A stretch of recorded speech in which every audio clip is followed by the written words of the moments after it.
Hello everyone, in this episode I'd like to talk about how everything in Scala can be a function, how Scala collections are functions, what possible problems we could have with this, and where else we see this pattern in the Scala language. So without further ado, let's get to it. So what do I mean by something being a function? So if something is a function, that means that you can call it, pass some parameters, and get a result. So if we look at Scala collections like lists, sets, maps, and so on, they have this property. For example, here I have a list of integers, a list, and this is a list of int, but I can actually call it as a function, like with a number, and I'll get, in this case, I'll get a number back. So the way it works is that we are getting the element at the index that I'm passing. So on the second index, which is the last element, because the list has 0, 1, and 2. So if I passed 1, I would get a 5, if I pass 0, I would get a 1. And if I pass anything outside of that range, like 5, it will throw an exception in the index out of bounds. For sets, it's a little more safe because it will never actually throw an exception.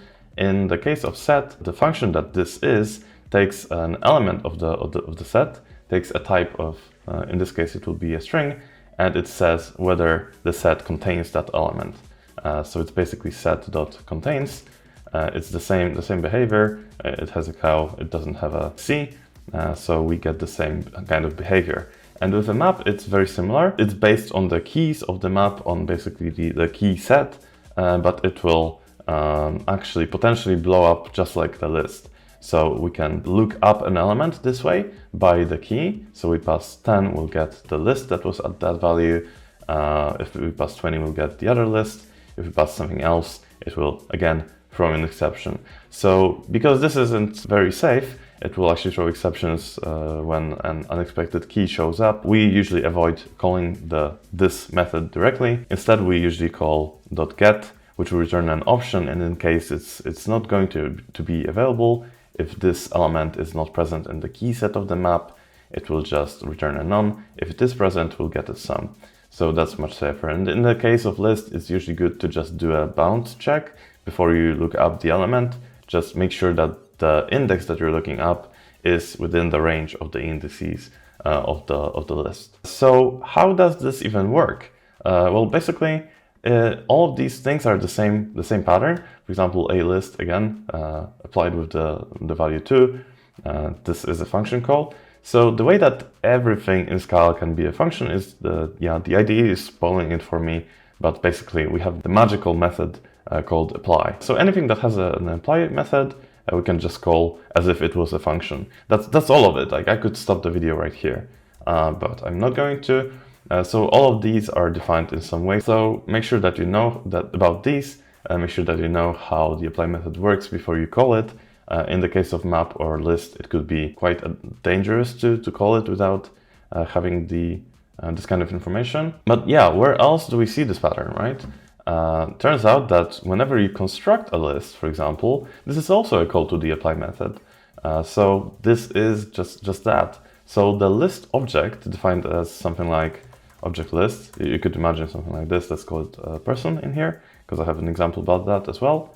If we define apply here, let's take like a name and return, I don't know, just a person. Actually, I'm just going to make a class for that. So we're going to have a person class, and we will call the constructor here. So now I'll have this apply method, and this means basically that I can call person.apply, maybe Bob, something like this, or I can just call person and treat it as if it was a function, like a constructor.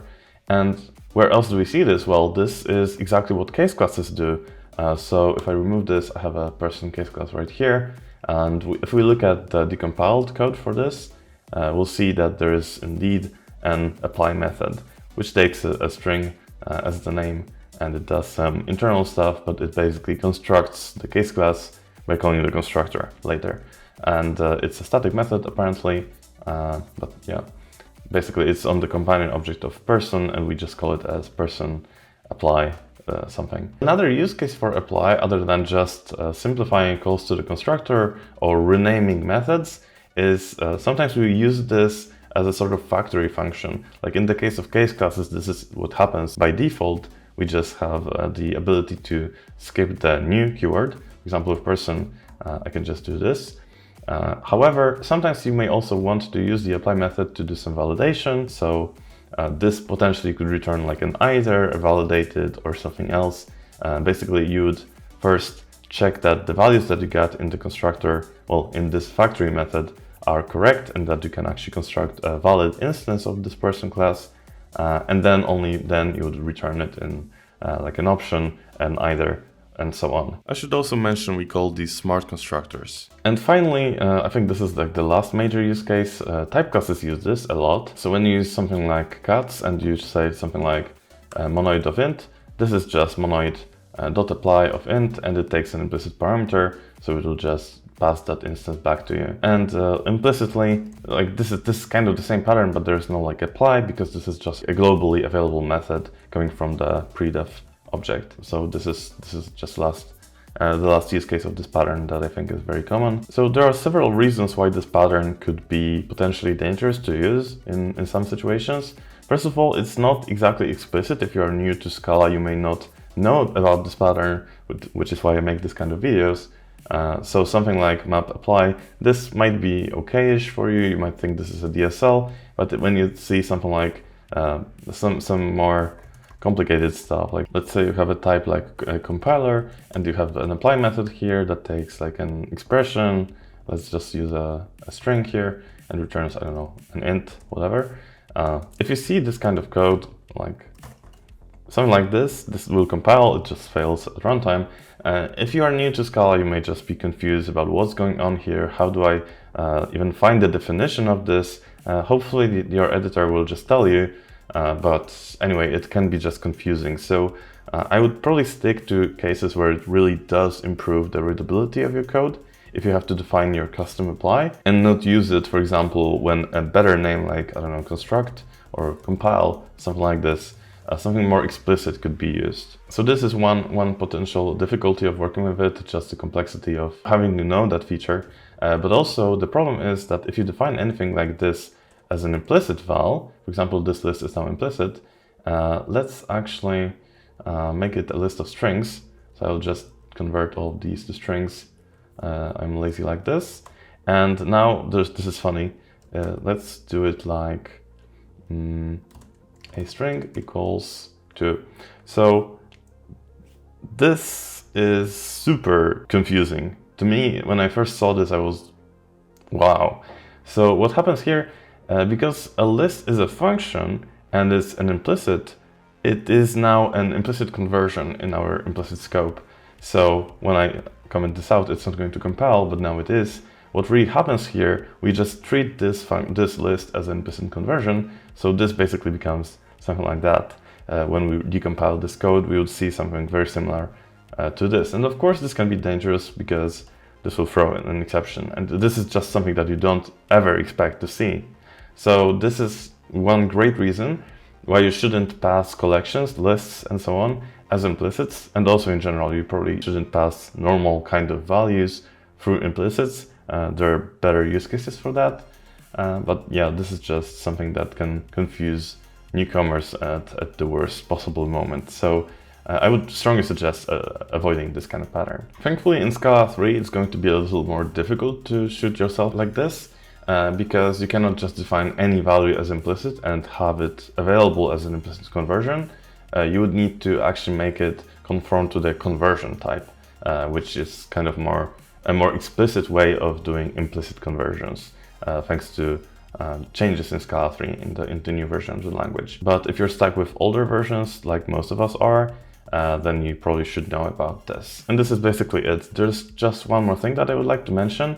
There's apply, but if you have been paying attention, maybe you've noticed that there was also unapply here. So unapply is a special method, another special method, which is used by pattern matching. So for example, if I had this person case class, I can create a value again. Let's stick to Bob. And I can do a pattern match on this, and I can say case person, like if this is like an any, or like another superclass of the person type. Currently there's just any and any ref, but let's just pretend there is some kind of shared interface with something else. This will extract this name value out of the person case class out of the value of p. Another thing I forgot to mention, it also does a type test, so if it was a value of a different type, it wouldn't extract anything. So the way that this works, it is calling the unapply method, but I'm not going to go into detail about this. There's a video about custom pattern matching by rock.jpm. There's also some documentation on the Scala website. I just thought it would be useful to know, if you somehow missed this, how all these things work. So constructing values using the apply method, calling collections as if they were functions, bringing implicit instances in libraries like cats. All of this is using the same idea, and this is also useful when you are making a DSL. Just make sure to not overcomplicate it too much. So I hope you learned something. You maybe caught some use case that you weren't familiar with. I hope you enjoyed the video. This is all I have for today. Thank you for watching, and I'll see you next time.